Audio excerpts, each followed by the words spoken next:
Hi, this is Amanda Dolan, and welcome to the Mental Society. I am joined by Allison Frye. Allison is a mental health advocate and the host of the mental health podcast, Allison in Wonderland.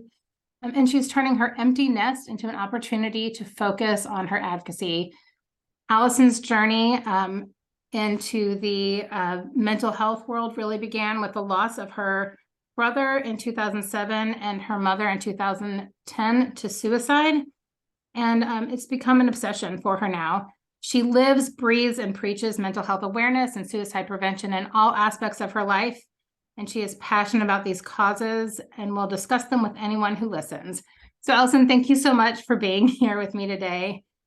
And when I read your, that little bio, that it's me. I mean, not the same losses, but I'm loud. Yeah. Yeah. Well, thank you so much for having me. Yeah. And it's definitely like try to get me to shut up about mental health. I dare you. Like, let's make it uncomfortable. Like, if it's uncomfortable, then like we're not talking about it enough. Exactly. Yes. That's basically the way I am. I'm constantly talking about it, which is how the whole podcast thing happened. My 19-year-old was like, Mom, you talk about mental health all the time. Start a podcast. I know. For me, I'm like, sometimes I just talk to the camera, just ramble about, hey, this is what's going on. And I think we need to talk about it. Yeah. Sometimes I have amazing guests like you or James, who, for those of you that have listened for a while, James was on one, we were talking about music. And so got connected to Allison through him. Um, Allison, will you just share like a little bit about like, I mean, I know I mentioned your brother's suicide and then your mother's suicide, but I also know you went back to school as well to Yeah. learn. So I got married when I was 18 and adopted my 1-year-old stepson. And like instant mom at 18. I had my son, my biological son, when I was 20. And then shortly before I turned 25, I lost my brother, who was 2 years older than me, as a result of suicide. And I was just completely blindsided. I had no idea what was going on. Um, I tried to go back to work. I couldn't. I could not really function. And then I ended up, while I was taking time off work, deciding that I wanted to pursue a degree in psychology to learn more. And then in 2010, after I had received that degree, I lost my mother also as a result of suicide. And then, later decided, okay, I want to go to college again. So I, I don't sit still very well. So I was, oh, I'm bored. Let's go back to school. So I studied forensic psychology. And all of this has been while I've been doing marketing. So I've had a marketing career for over 20 years, but I've been very passionate about mental health. And those are the triggering events that got me to where I really paid attention to what mental health was. But then I also have learned through my journey that, mental health issues like, with me and my family, those were very pre-existing. They happened they started, Right. from day one. So it's been an interesting journey, and it's one that, obviously I wouldn't wish on anybody, but I feel like I can kind of see the butterfly effect of the way things have happened in my life. And I just hope somebody will hear something in my message that is helpful to them.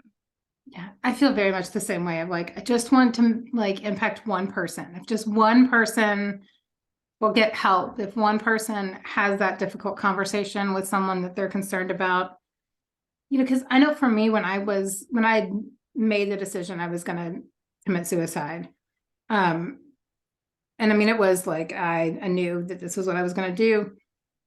I'm not sure most of the people around me had any idea that that was the place that I was in. I know you talked a little bit about like I heard on one of your podcasts talking about your brother, how you asked people and you tried to get all the puzzle pieces to get the big picture. So when you think about that, because for me, again, I don't think anyone knew how bad it was. Did you have any idea? And did any of your brother's friends have any idea that it was that bad? No, so so they do when someone dies as a result of suicide and it's questionable if it was a suicide, the police will do a like a psychological autopsy. where they Mhm. will go through and see if the pieces. And so what I didn't realize was what I was doing after my brother died was a psychological autopsy.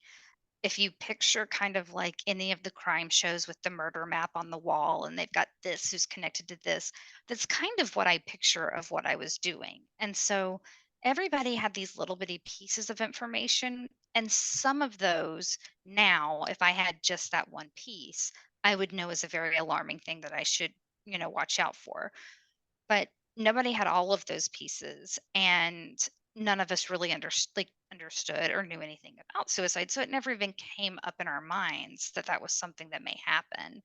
But there were definitely different things that different people knew. He was released early from the Air Force, um, after going on a joyride in a van through Korea and wrecking it, which was apparently a manic episode that he was having, and he was diagnosed with bipolar disorder and released early. He also had back problems, and then the VA really struggled to get his chronic pain with his back fixed, and they put him on very, very high doses of antidepressants, which for someone that is bipolar is Not good. extremely, extremely dangerous. But obviously, I didn't know that. How would we have known? So there were so many things that went into it, and I know that we have TV shows that are like 13 Reasons Why and a million tiny things or whatever that try to kind of explain why someone does these things, and really I don't know that that's really the best message to put on it, but I think that using those same types of titles you can say it, well, it's never just one thing, Right. and trying to have all of that information is really difficult, but at the same time suicide is preventable, so hopefully these types of conversations will cue people into, oh well, they said that there's no point in living, or they are giving all of their stuff away. They've had an extreme change in their behavior and their mood. Maybe that'll make people question it a little bit more. And I love that you said suicide is preventable because it is. I mean, it truly is with treatment. Right. Um, but unlike cancer, right, there's no test. Like you can't take a biopsy and be like, oh, well, this person is suicidal, so we must treat them. Right. Exactly. And that's the thing too, is that a lot of people it lives within them, and then they're just trying to get, people do have little pieces of the information. And we just kind of need to educate ourselves a little bit more on what some of those main triggers are, so that if we're the ones that see that main, warning sign, we know how to react. And for those of you listening, like when somebody is suicidal, it is not, hey, I want to die and I'm going to kill myself tomorrow. Like it is not, it can be, that, in your face. But usually, like you said, it's giving some things away or, man, like living right now is really hard. Or, Right. you know, sometimes I wonder what it would be like if I wasn't here. And that's Right. not necessarily because I still have days where I'm like, I wonder what the world would be like without me in it. Not in a like I want to die way now, just like a what would the world look like? Right. What would Yeah. it be like if I had completed my suicide plan? Not that I want that, just curiosity, I guess.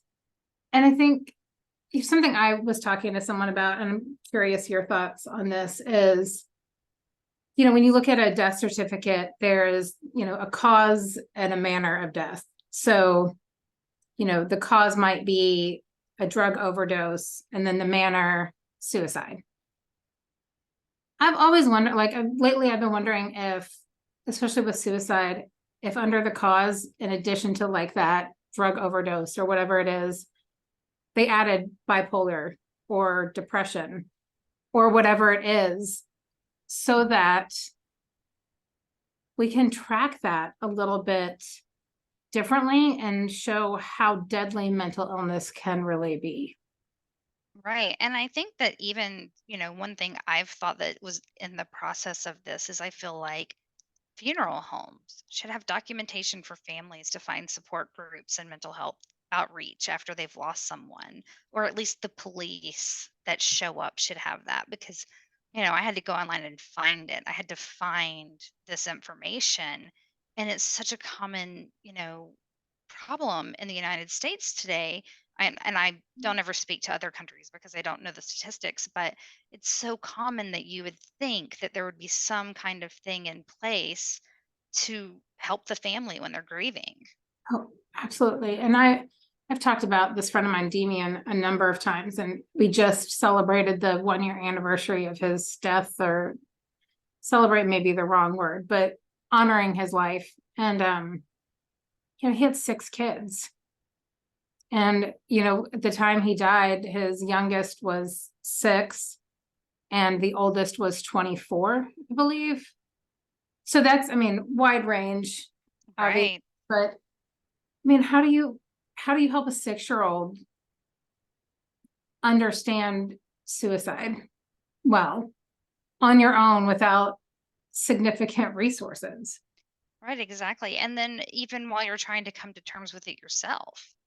I mean, as a parent, like if, Damien's spouse or the mother of these children, if is trying to deal with the grief and not just the grief, but the logistics of everything. Like if you lost a spouse in any way, the aftermath is a ton.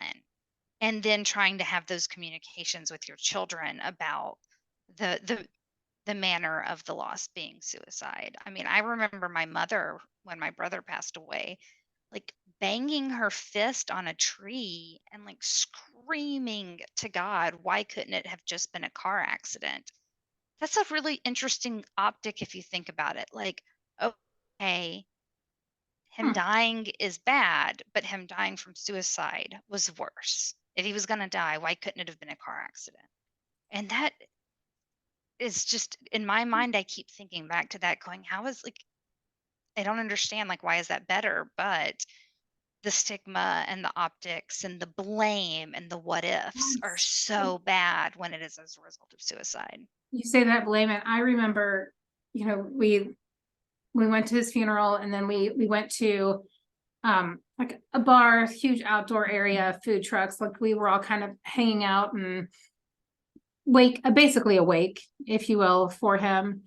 And my friend Leslie, his wife, she was sitting with myself and another one of our friends, and she looked at us and she said, this is my fault.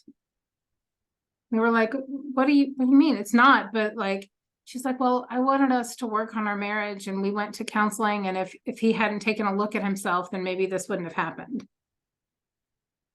And she was blaming herself because she wanted better for her family. And that's not what ended up happening, but that wasn't her fault.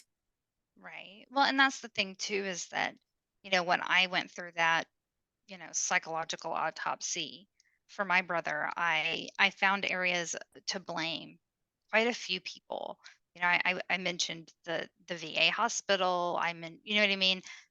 My mother knew that he had had attempts in the past and did not tell us. Yeah. He had made so there were people that had pieces of information that I didn't have, and I blamed them very severely. But then I also had blame on myself for not, he had reached out because my stepmother was insisting that my dad kick him out of the house, and he had all these medical issues going on. But he self-medicated, and I had very small children, and he had begged to come live with us in Atlanta. And we really ultimately, at that time, it was my husband's decision, but I can look back on it and see that it absolutely made sense not to bring him into our home Right. because we have small children, and when you're a parent, your kids have to be your number one priority. But there was a lot of blame on myself there too, where I was like, oh my God, if we had just let him move in. But I don't, but So, it wasn't that one thing. and and that gives an awful lot of responsibility to just you. Right. And you're right, it's so easy to blame ourselves, blame others, because we want there to be a reason. Like we want it to be like, okay, here, this is why now I can prevent it from happening to me or someone else in the future. And that's the thing about like mental health, is there's, a million pieces, right, that go into our mental well-being. Some of that is going to be medication, perhaps, but it's also getting enough sleep. It's having a support system. So now that you're, you said you're an empty nester, right? Your kids are gone from home. Besides the podcast, what else are you doing for your own mental well-being? Yeah, so I mean, I have 5 cats. Right. They're in the window. My husband and I moved to a beautiful mountain farm in Kentucky, which I think has helped a lot because we were not happy with like the little HOAs that were tied to the nice schools in Atlanta.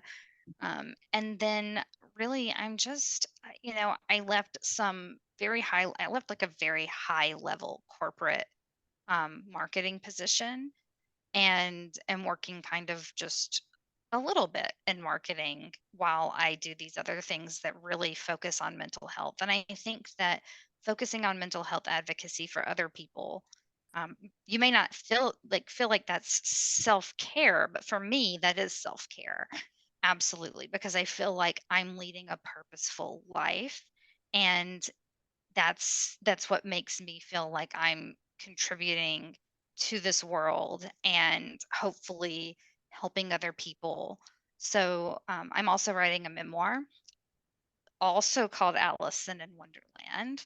And it's actually an interesting take on a memoir where it's also a psychological case study. So I'm writing short story versions of chapters of my life, and a psychiatrist is coming in and writing the psychological ramifications that could come from that type of incident in your life. That is fascinating. I love that idea of, and you and I kind of mentioned this a little earlier, like as parents, like we're bound to screw up our kids Yeah. in some ways. And you talked about, this psychiatrist coming in and talking about what the potential ramifications are. But I think that what we forget is that having a solid support system can often counteract some of that really traumatic stuff that happens in our life. Exactly. And that's another thing. I'm working towards being a life coach, but I don't even call it that. I call it like peer support coach, where I can be someone's trauma partner or their grief partner while they go through these things, because they don't all have that support system. And you still need to be able to do the work even if you don't have, and I'm not saying you don't have anyone in your life, but you may not have someone in your life that you want to talk about childhood sexual abuse or something like that. Like you may need an external person to be your support system during that. And I think that that's really important, is that we always think of a support system and people are like, well, I don't have a support system. I don't have family. I don't have friends. There are other ways to find support systems outside of your normal daily hub. Right. And for me, the internet and Facebook have been places where I have found some really amazing people who have become that support system for me.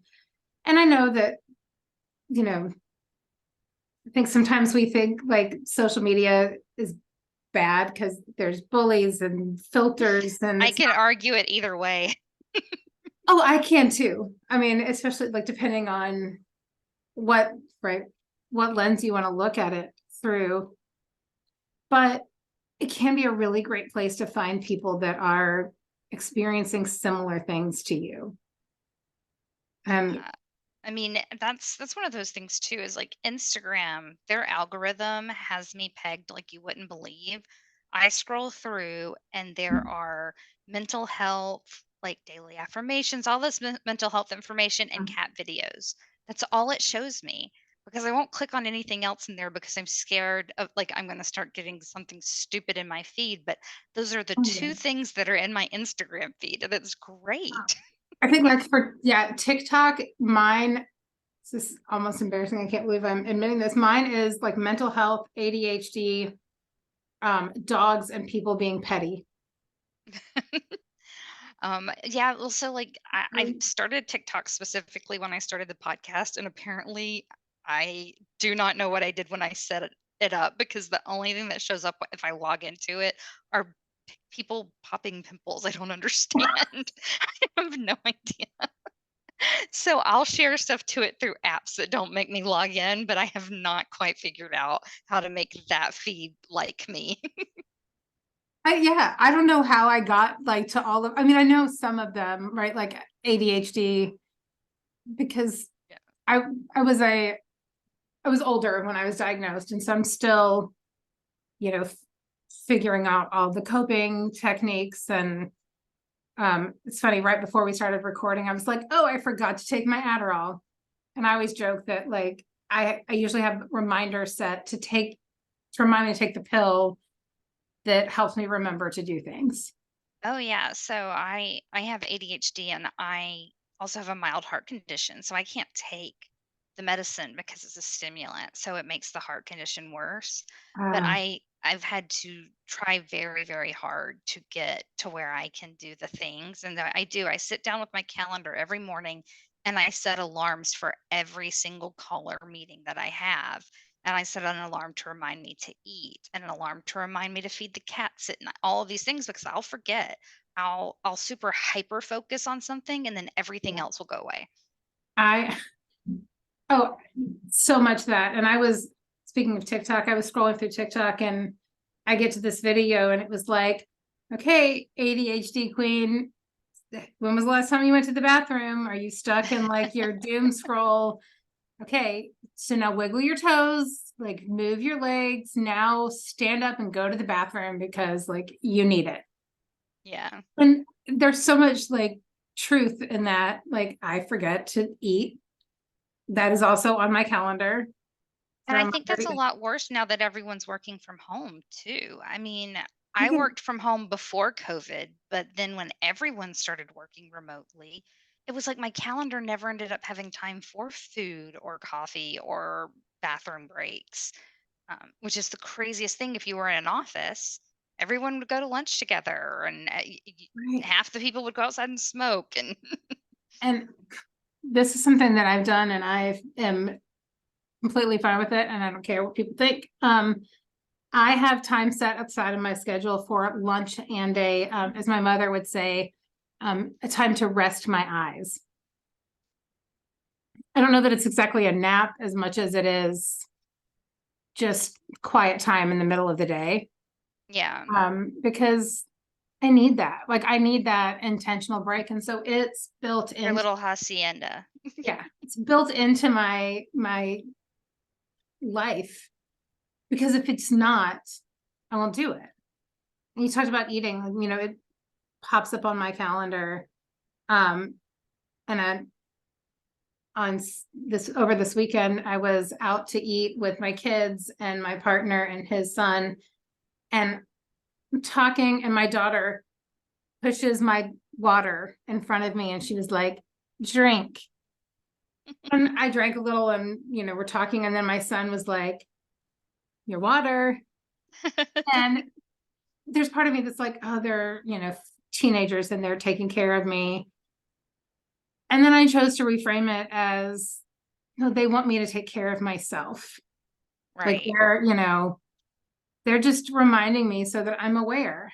And and then they're aware because my kids hydrate better now because I talk about the importance of hydration and sleep. All of those things are huge. And I think, like you said, working from home, it's we don't stop and pause like we used to. I know. There's no getting away from the office. And I mean, I'll take my computer to bed with me, and at 11 o'clock at night, I'm editing a podcast or returning emails or writing something. And it's like, why am I doing this to myself? Like, and now I'm not going to sleep well because I've been on my computer. Yeah, absolutely. And I had the same issue. So I started the podcast and I was like, nobody's going to want to be a guest. And I opened my calendar just wide open. And then I ended up with so much scheduled that I feel so bad. I've had to reschedule on so many people because I was like, I can't do this like 7 times a week. I'm only going to post, twice a week. There's no way. So, And I was the same way. When I first like opened up my calendar and I started reaching out to people, I'd reach out to people and be like, this person would never want to be on my podcast. Like the episode that was released most recently, he's a comedian and he worked for Howard Stern and he's a psychiatrist. And like, he wrote like the roast for Matt Lauer for Comedy Central. I mean, like this man, like he's brilliant and hilarious. And he was like, yeah, sure. When? It's like, oh wait, no, you weren't supposed to say yes. Like this is just supposed Yeah, to be. now I'm nervous. I don't know what to do. And I Yeah. had a number of people like that I was just like, surely no. And then just immediate, like, yeah, I'm down for it. Yeah, that's one of my first guests was Dr. Anita Johnston, and she is like the pioneer for disordered eating, and she wrote like this beautiful book called Eating in the Light of the Moon.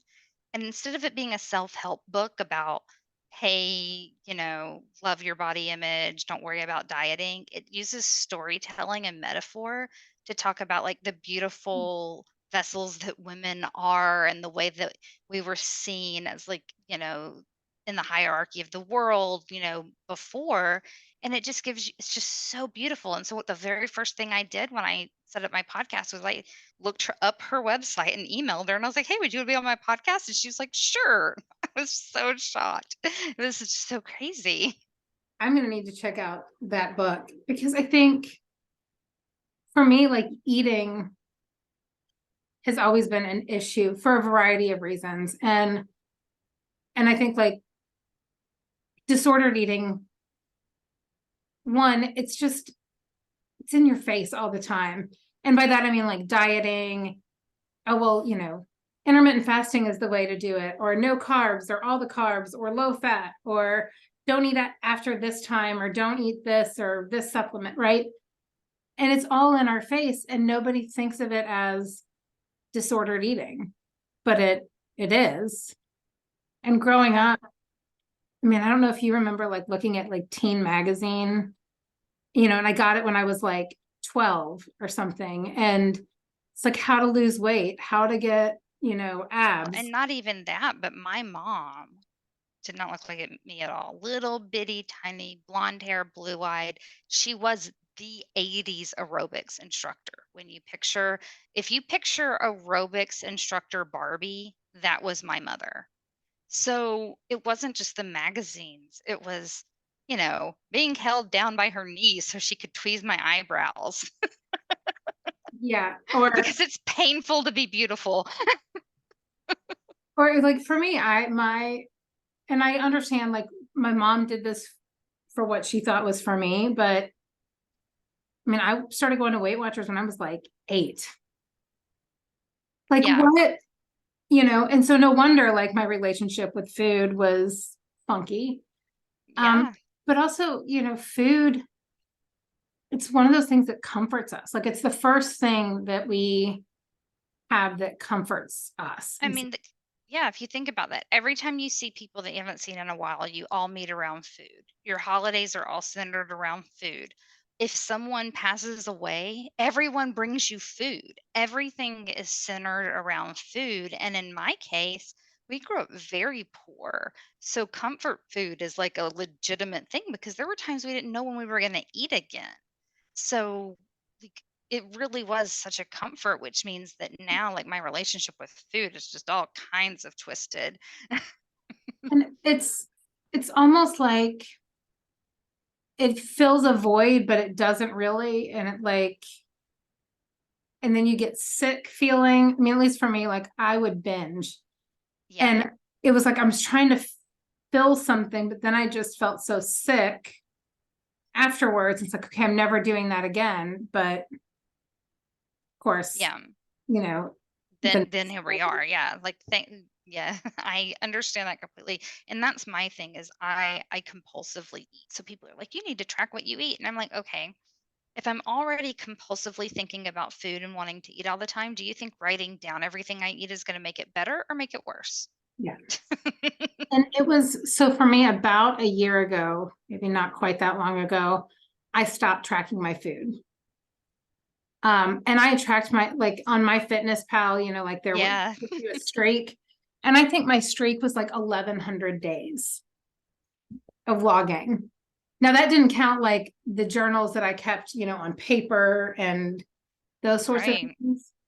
There was something incredibly freeing about no longer writing down every single thing I put in my body. And yet I still will be like, oh, well, that half a cup of rice is about 150 calories. And that banana, that's about 100 calories. And, this, did you know that Oreos are this, because I tracked it Because for you've so done it. long. Yeah, it's all in your brain now. Yeah, absolutely. And I think that, you talked about like with ADHD, I forget to eat, especially on my medication because, well, it makes me It's a not hungry. It's a stimulant and yeah, stimulant. it crushes your appetite. Yeah, exactly. Um, and then it's like, I've had friends be like, oh, I wish that I like would forget to eat like that. And I'm like, no, this is not like, Yeah. what are we teaching people? Like, oh, I was forget to eat. always I was always like that. My mom, when she was stressed out, she'd work out and clean the house, and I was like, man, I wish that I did that stuff when I was stressed because I just want to lay down, watch TV, and eat. It is so opposite. And here's the thing is neither one of those things is necessarily like wrong or bad or like, because we all are so unique and different and our mental health requires different things. Like what works for me isn't going to work for the guy across the street. But for both of us, it's important that we make that a priority, Exactly. whatever that thing is. So besides like snuggling up and watching television and eating food, what are some other ways that you take care of yourself? I could definitely say the cats. I've actually checked it. Like my blood pressure will get high, and a cat will come and lay on me and purr, and my blood pressure will drop. I It think that's is.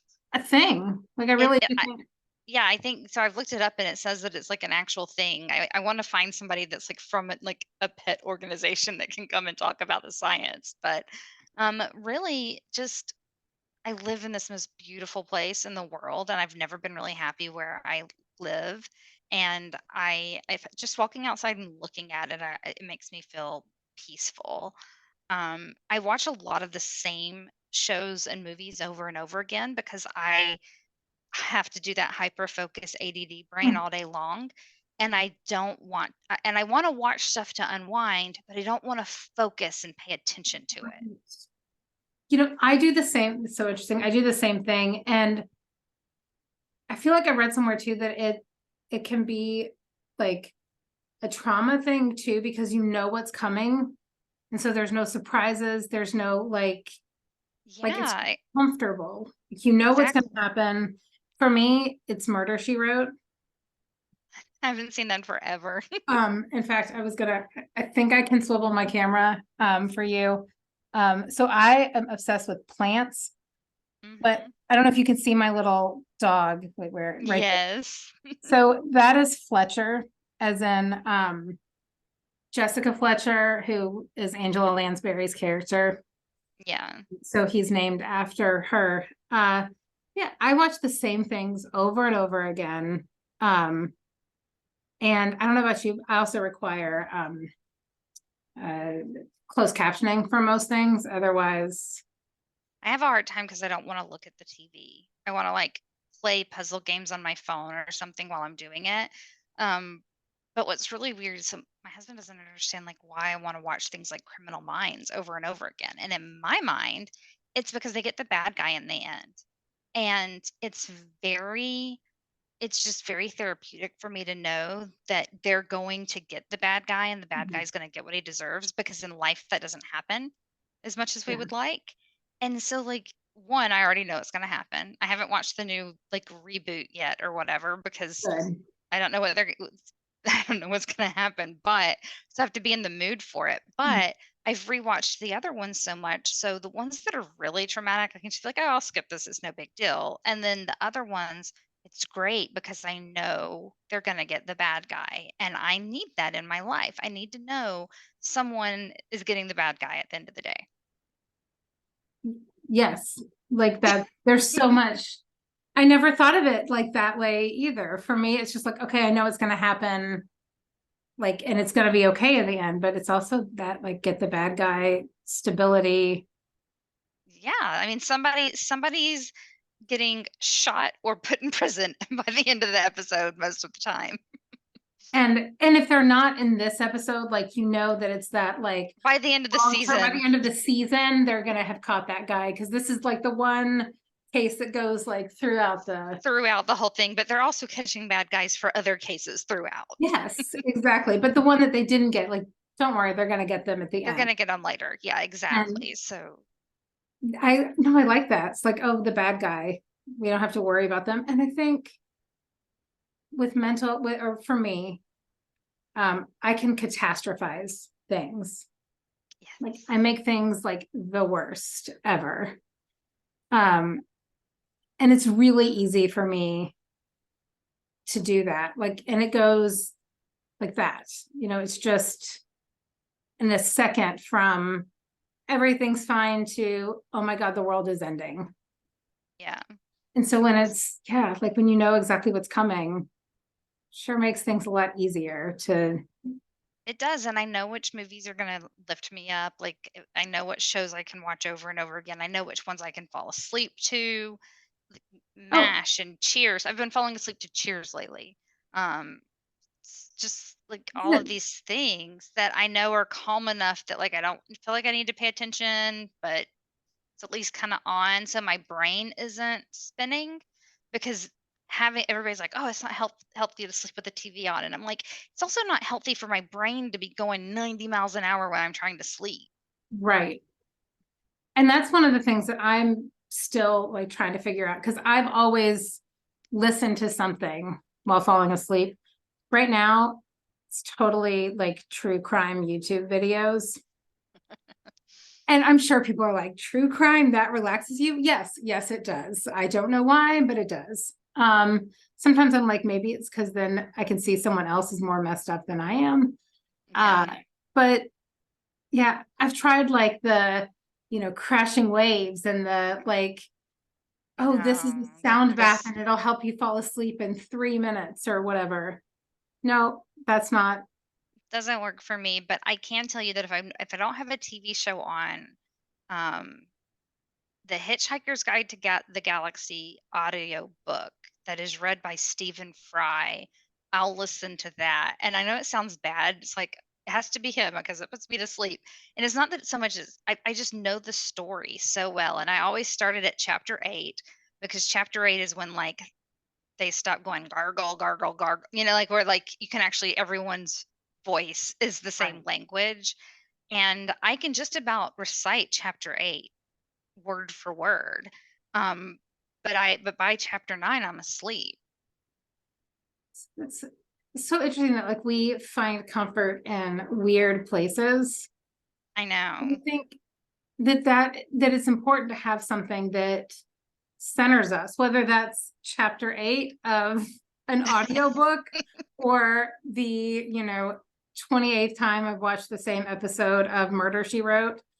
Because for me, I can watch like the opening credit or right, you know, that initial thing, and I'd be like, here's everything that happens, and this is who did it, and this is the, you know, the how and the Right. why and there's something like just I know exactly what's coming. I don't have to think You have because to be on the edge of your seat. There's no suspense, which is great.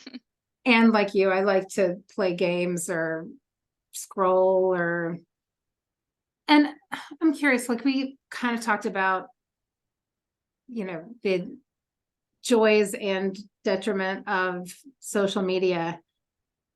How much do you curate like Facebook or even like your Google like news feed to protect your mental well-being?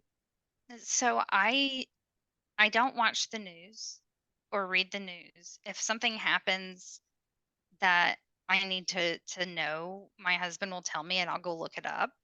But I stopped watching the news a few months after 9/11 because I obsessively watched it every single day after 9/11. I got newspapers that were national and Birmingham, like local, every day that it was front page. And I just like obsessed over it. And finally I was like, and this is before I'd ever reached any mental health, journey or, you know, awareness at all. I was like, okay, I have to stop doing this. And so I just kind of cut off the news. And that doesn't mean that I don't see things, because I'm online and I'll see Right. things, but usually if there's like, we were out. I know we talked briefly about there being a shooting in Nashville, or the day after that, my son and I were out, and I was like, "Why are the flags at half mast?" And he told me, and so I went and looked it up, because like that's sometimes it's very much like we'll be out. It actually happens quite a bit when I find out something happened, because I see the flags at half mast.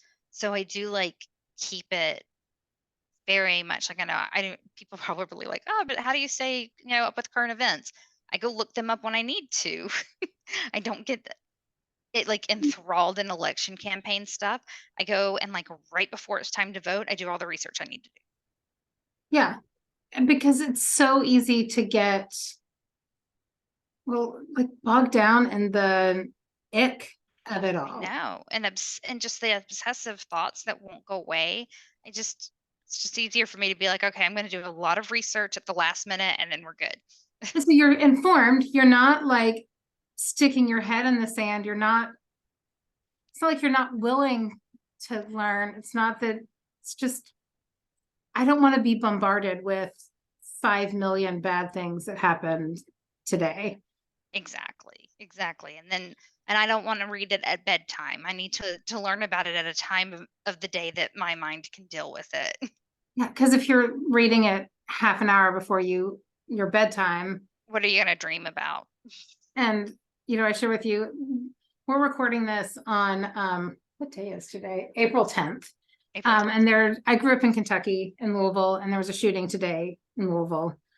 Um, and there's shootings all the time. I know that. But this one hit really close to home for me because it's my hometown. I was in that area just a few months ago. But here's the thing is that I didn't find that. Like, someone texted me like, hey, look at this. And thank goodness that like I was in a place that it was fine and I was, could look at it and I didn't have something going on. But I haven't reached out to a bunch of friends or anything because I don't know that I want to know. Like, I know all my friends are safe, but I Right. also don't want to relive it, and I don't want to make them relive it or think about it.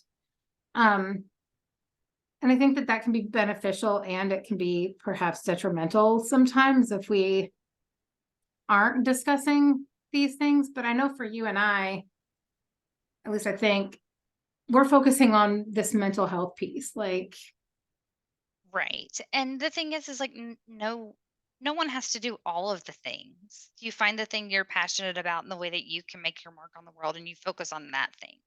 And so, I'm not going to be one of those that's getting in the fights about gun control, or like I'm just, it's just not my area.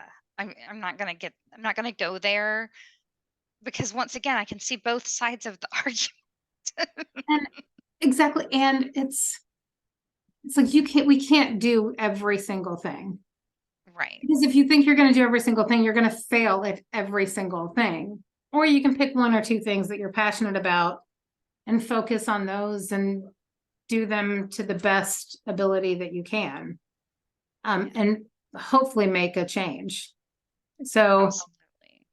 I'm like, that's why I love, what both of us are doing, just opening up conversations more about all the places that mental health it shows up in the world, whether that's with your cats because they lower your blood pressure and you feel better, or my 7 million plants because they give me something to take care of and they bring me joy. And also they make my air, like in my house, healthier. Yeah. My Um, cats would eat the plants. That's the problem.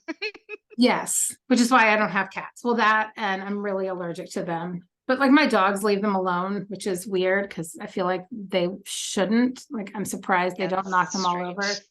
Um, yeah, like find that thing that you're passionate about. It could be childhood literacy or, I don't know, nutrition, Yeah. technology for, making sure that all the kids have technology available to them, or whatever you're passionate about, like, do that thing. Don't try to do all the things. And know that, like, and find your people that are also doing the same thing, because our voices, They're when we're loud, definitely out there. Yeah, exactly. which is, you know, like, I found you, I found James, like, right, like, there's a whole group of us that are passionate about this stuff. And so when we work together, like, all your people are now going to hear, you know, me, and my people Yeah. are going to hear you, and then hopefully, like, you know. And what's interesting is when I met James, I kind of suck at mindfulness. He clued me in, and I had an epiphany about mindfulness where I can't just sit and quiet my mind, but I can put on a Van Morrison like vinyl and sit and listen to it, and it calms me. And I never even thought about it until I talked to James. Isn't that, it's wild though. James from the um When Words Fail, Music Speaks podcast. yes. And I'll make sure I link that too. I know James is on months ago for me, but So like all of that, yeah. So like all of these years, I finally learned that music was how I practice mindfulness and calm and you know, it's fun. I'm the same way and different. Like, music, I will sing loudly and probably poorly, but for me, it just like gets the emotion. yeah, it's just like talking to yourself in the car. Yeah, like, everyone does that, right? Please tell me that everyone. Exactly. I do. I replay what I should have said or what I wish I Oh could my gosh. say. Or I go back to when I was 9 years old and I'm like, oh God, remember when I said that dumb thing in fourth grade? And I wish I could go back and yeah, and then I catastrophize and I think, oh, that's why I'm not friends with that person, because I did something dumb in fourth grade. No. Yeah. I, Okay. yeah. No, I mean, yeah, I mean, I can definitely see me doing that. Um, so like, oh, this, like, go do what you love. Find a cause, whether it's mental health or whatever it is. You know, you're passionate about underwater basket weaving, like, go all in. And create a community, because I'm sure the other 3 people in the world that are need to find you. Yes, exactly. And maybe that's what we should just do. Like, just everyone, there should be, well, there are Facebook pages for like everything out there. So go find like your people, because they're out Yeah. there. And whether that's in your community locally or somebody in Bangladesh, I don't know, like, they're out there, find them. Yeah. And you know, having a community helps your mental wellness. It just does. Being in relationship with people changes things. Yeah, it absolutely does. Everyone needs their tribe.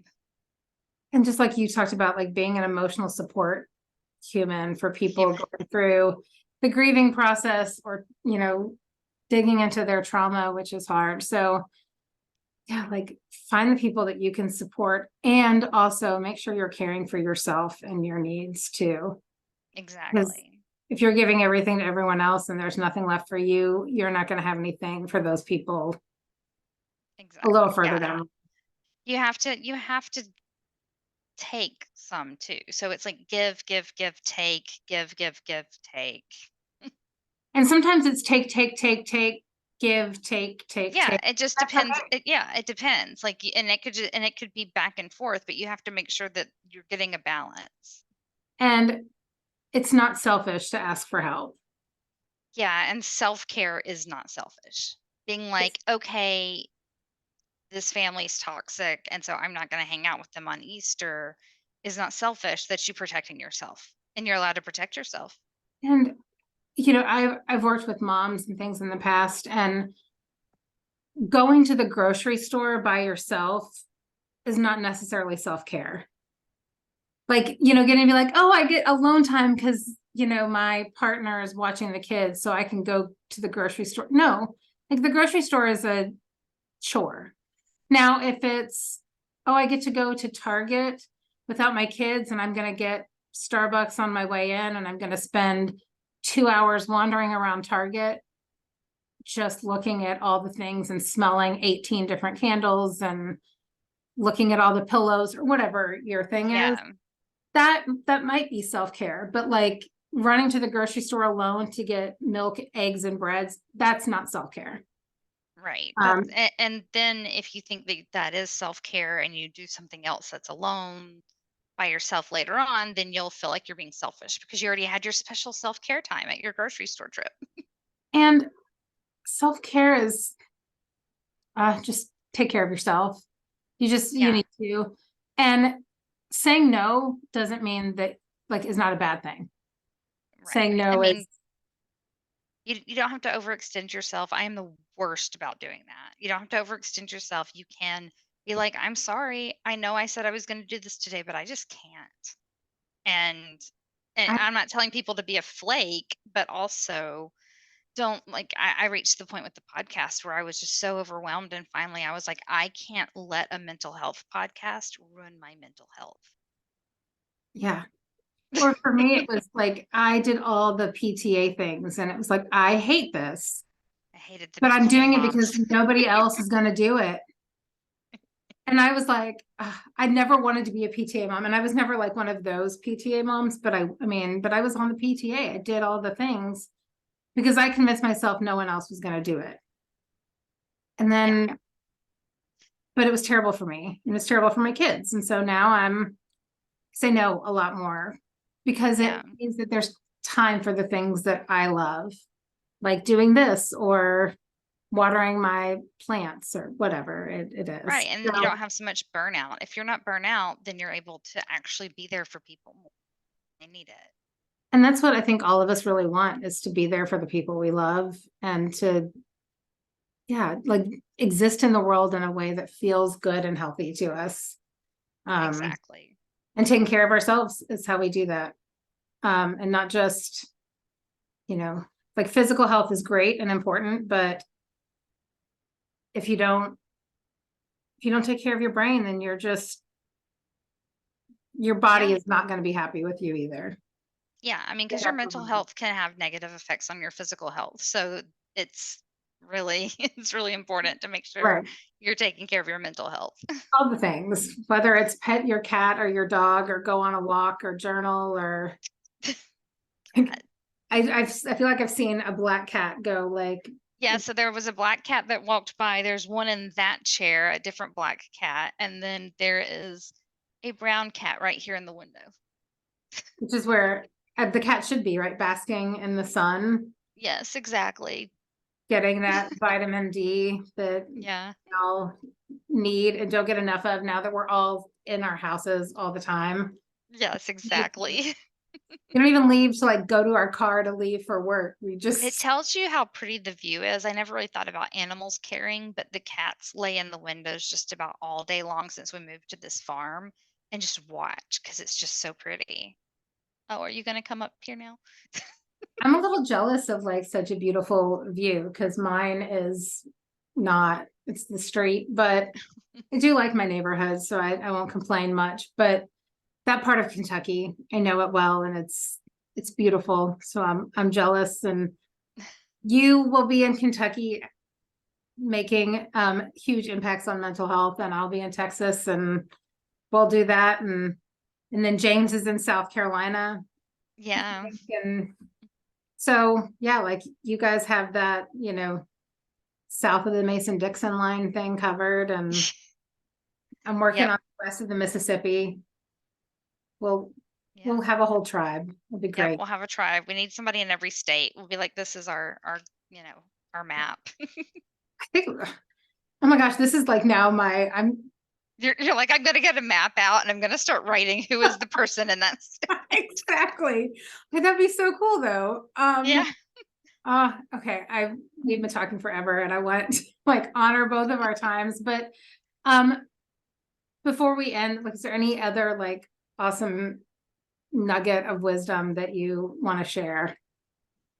Nuggets of wisdom. Oh, okay. So if you go to my website, AllisonandWonderland.com, if you fill out the newsletter form, then you will get a free guide to psychological first aid. And I think what people don't realize is that So, like, if you know how to do the Heimlich maneuver and CPR, psychological first aid is kind of the same thing where you learn how to respond and how to read when people may need help in the state and when there's a state of crisis, because the first responders are helping people that have physical injuries. And so it's a really great guide to have, especially for people. I know there's a lot of people that are professionals. So if you're in a workplace and something happens that's stressful, it's really great to have. And then I always like to share that the National Suicide Crisis Lifeline has changed their number to a 988. It's a 3-digit dialing code where you can text or dial it. And I know we talked a little bit about psychological autopsy and the signs and things. But I think what people don't realize is that if you're not the one in crisis, you can still text 988 and they will, tell Wow. you, like, you could be like, this is what's going on, and they can help you through the conversation and what the next steps may be for the person in crisis that you're connected to. That is a great point, and I don't know why I have never thought of that, but yes, if someone that you care about, if you think that they're having a mental health crisis, reach out and definitely go to Allison's website, which I will also link below in the show notes and all of that. What a great gift to give people, psychological first aid. Because we all know, like, right, what to do if someone has a heart attack. We talk or choke, but Right. we don't talk about Yeah. what to do if someone is in a mental health crisis. And first responders, yes, like they're trained for primarily physical stuff. Let's face it, our first responders are not trained well in how to help someone in a mental health crisis. Right. I Um, mean, it's hard to tell too. So, um, and when you're closer, like when you know this person, you're more likely to notice those maybe small changes that someone that doesn't know them might not see or ex- understand. exactly. So thank you. So make sure you go check out her website. There you can find all the links to all the places for podcasts and social media and all of those things, because All of the things. all of them. There's all kinds of places to find Allison. Her website is great because you can, like she said, there's the resources there, find her podcast, links to her YouTube and all of that. So thank you again, Allison, for joining me. I really appreciate your time and fun conversation. Yeah. Well, thank you for having me. I've really enjoyed it. And so with that, we have reached the end of today's episode. Thank you for listening and learning more about how mental health and society meet. Now go out and open a conversation and discover how mental health is experienced in your world.